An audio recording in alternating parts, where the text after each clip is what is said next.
Before we start, I just want to say I have recently rebranded my Discord server to include all Walking Dead fans, so get in there and head over to the Roles channel and pick the Survivor, aka Walking Dead role. I have a competition right now that relates to my channel's character profile videos, so you go in, enter your idea, and it could be featured in one of these videos. Hey guys, Magnus Robert here, bringing you another Walking Dead character profile video. Today we will be looking at another COVID character. That's right, we're looking at Tyler Davis from Season 10 and 11. Tyler is of course male, he is played by Cameron Roberts. He is early to mid-20s and first appeared in A Certain Doom. Before the outbreak, Tyler was likely a student. He had a sister who herself had at least 2 children before the outbreak, or maybe she had them after, who knows. When the outbreak began, Tyler and his sister found and joined the Commonwealth, along with her children, and it's possible that her children were born after the outbreak and within the Commonwealth. To support himself and his family, he joined the Commonwealth Army, becoming a trooper.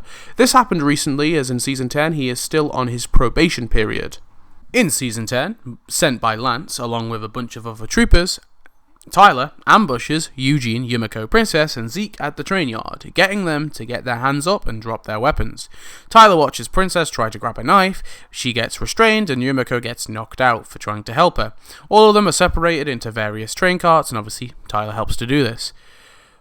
Later on, he brings Princess dinner in her cart, and she knocks him out. But she's kind of pretending she is Ezekiel. This is kind of hard to explain, so I'm going to try my best. Princess takes his helmet off, and Tyler tells Princess she doesn't have to do this, and I suppose also begins threatening him in the same time, kind of as like a split personality type of thing. Princess asks about Yumiko and if she's being treated. He tells her of course she is, and she's with one of the medics. Princess doubts it, and Tyler asks, "Do you think we're hurting you?" He repeats the Commonwealth motto and says if her friend is sick, then she's got help. Princess brings up that she was beaten up, she's not sick. Tyler says yes, the rules are strict, but if she stays calm, they'll have access to valuable things. Princess interrogates further, asking, "What exactly do you guys want from us?" And Tyler, he says he's not sure. Princess says, "You're lying," and screams, "Are you messing with us?" Tyler says, "No, why would we? The place he's from has just protocol is all and paperwork, but it's a good place." Princess asks for a gesture of goodwill, and Tyler explains she doesn't get it. He's a grunt. He doesn't have the intel she wants. He's just meant to keep them all fed until they were ready to be processed. Princess puts his gun to his head, and he explains he's just on his probation period and is going to be getting discharged as is. He stands up saying he's so new, the rifle isn't even loaded, and then suddenly he hits Princess, smacking her across the face. She's able to throw him down to the floor, and she gets on top of him and begins strangling him, whilst telling Ezekiel, who's not actually there, to stop doing this. She then begins to punch Tyler, saying, "No one's gonna hurt me anymore." Tyler begs Princess to stop, and Princess begins to snap back into reality, up there goes gravity, and begins to get off the man. She leaves, but soon after returns. She tells him she's talking to him and insists that she isn't crazy, but small dark spaces do things to her head. She then randomly says, "Screw you for judging," when Tyler points out he didn't say a single thing. He asks her to put the rifle down, but she's just going to hold on to it for now. He asks her to be uncuffed, and Princess unlocks the cuffs.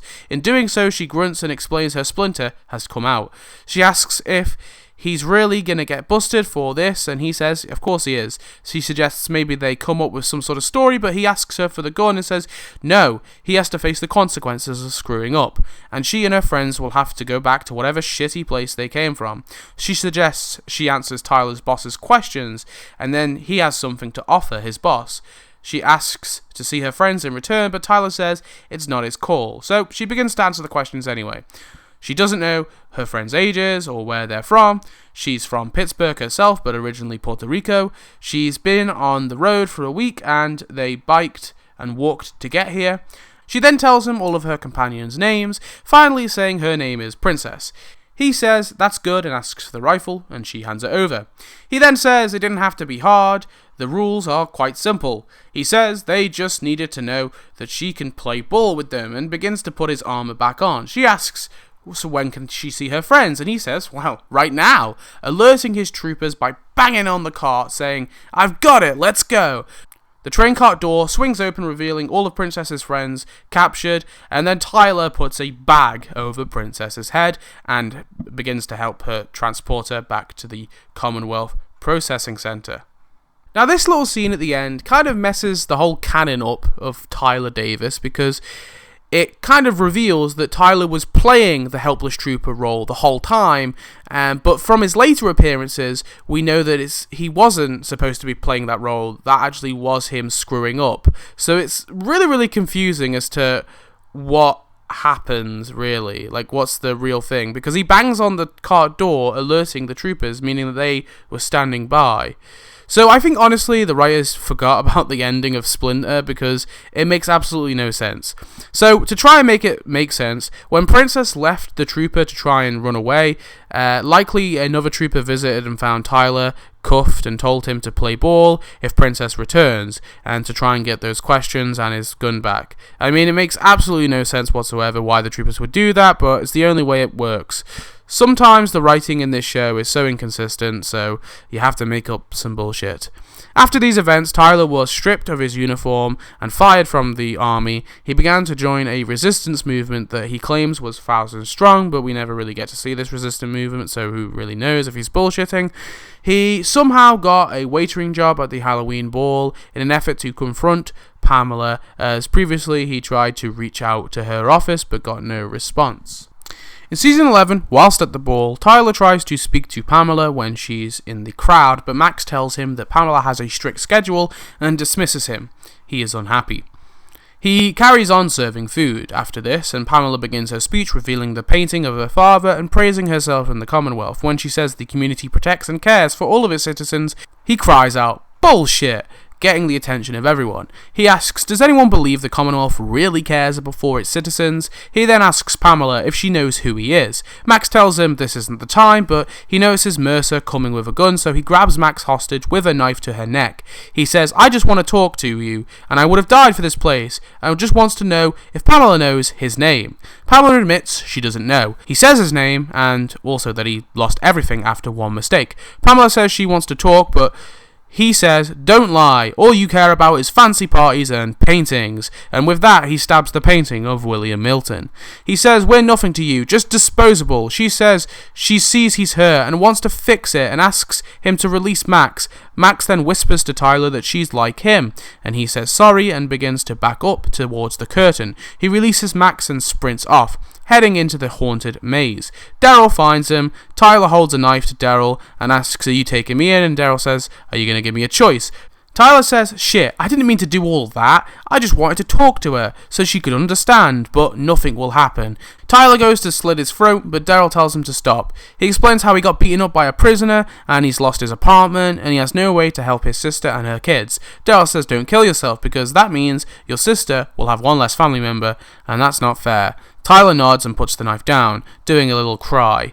Daryl arrests him and begins to escort him out of the haunted house. However, they bump into Sebastian. Daryl hands Tyler over to Sebastian for him to claim the capture instead. Tyler gives Daryl a look as he is dragged out by Sebastian in a much rougher way. Tyler is dragged back through the party and hears the crowd clap Sebastian. He's brought backstage to Lance and Pamela. Pamela then demands Tyler is to be removed. He says, you think getting rid of me solves anything? He claims there are thousands like him, and chants resist the Commonwealth, visibility for workers, equality for all, and he is dragged away and taken to the hospital to be treated. However, despite strict instruction from Mercer that he is not to be removed without his say-so, Pamela has men remove and transport Tyler to one of the labour camps. Tyler begins hard labour, and eventually, after it was made another camp, Tyler was taken to Outpost 22, aka Alexandria. One day at the camp, he's helping some folks carry a tree trunk when he looks over and notices his good friend Princess. He then sees Negan be attacked by the guards at the cafeteria. He's eating alone when he is joined by Ezekiel and Negan.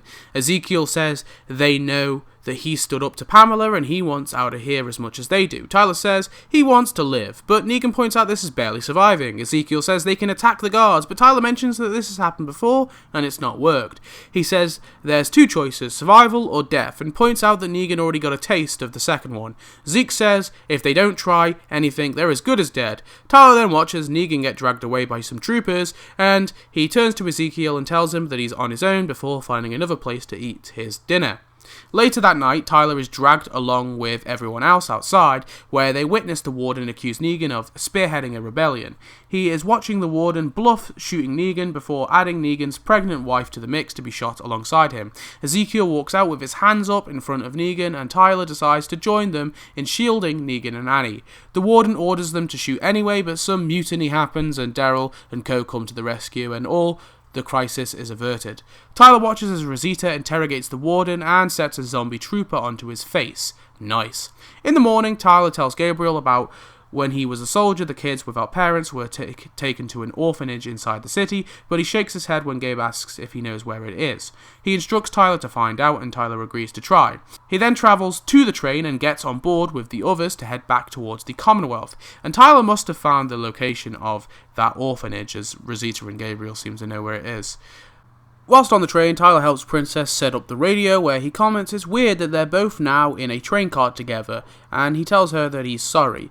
She says thanks, but she has no time for sorries. Tyler then elevates the radio to get a signal. Kelly then tells Tyler Connie is glad that they found him, and tells him that they were looking for him since he went missing that night at the party. He regrets hurting people and says all he wanted was Pamela to hear him. Connie, through Kelly, tells Tyler that Pamela might not hear him, but the people of the Commonwealth will.